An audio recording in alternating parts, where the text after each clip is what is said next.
soutenez Benoît Hamon. Oui. De quelle manière vous relancez l'emploi?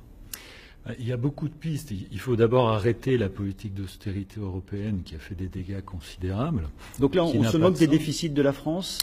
Non, on ne se moque pas des déficits, mais il faut savoir qu'est-ce qui est important aujourd'hui.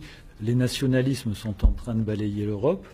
Est-ce qu'on veut qu'après la Hongrie, après tout ce qu'on a vu, après le Brexit, enterrer définitivement l'idée européenne, ou est-ce qu'on veut lui donner un visage qui permette aux citoyens de se reconnaître en elle, c'est-à-dire qu'elle porte un projet d'avenir et d'espoir. C'est une vision patrimoniale des choses que de regarder sans cesse les déficits et la dette. L'Union européenne n'est pas endettée.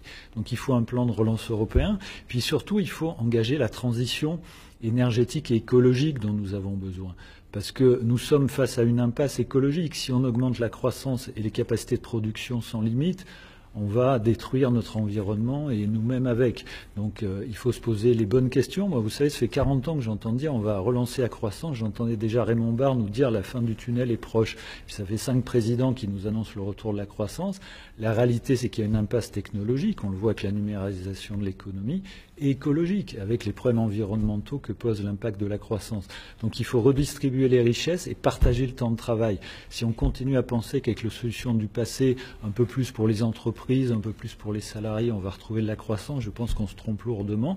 Et cette semaine encore, regardez... Redistribuer les richesses, notamment votre candidat défend l'idée du revenu universel, très contesté par beaucoup d'autres candidats. C'est normal, c'est une mesure de gauche. Il y a toujours des contestations. Ah donc il n'y a pas que des candidats de gauche ici. Je veux dire par là que quand la gauche a fait des propositions un peu fortes dans le passé, que ce soit les 35 heures, la CMU, le RMI, avant 80 et nationalisation, il y a toujours eu des grands cris, c'est pas possible, c'est pas réalisable.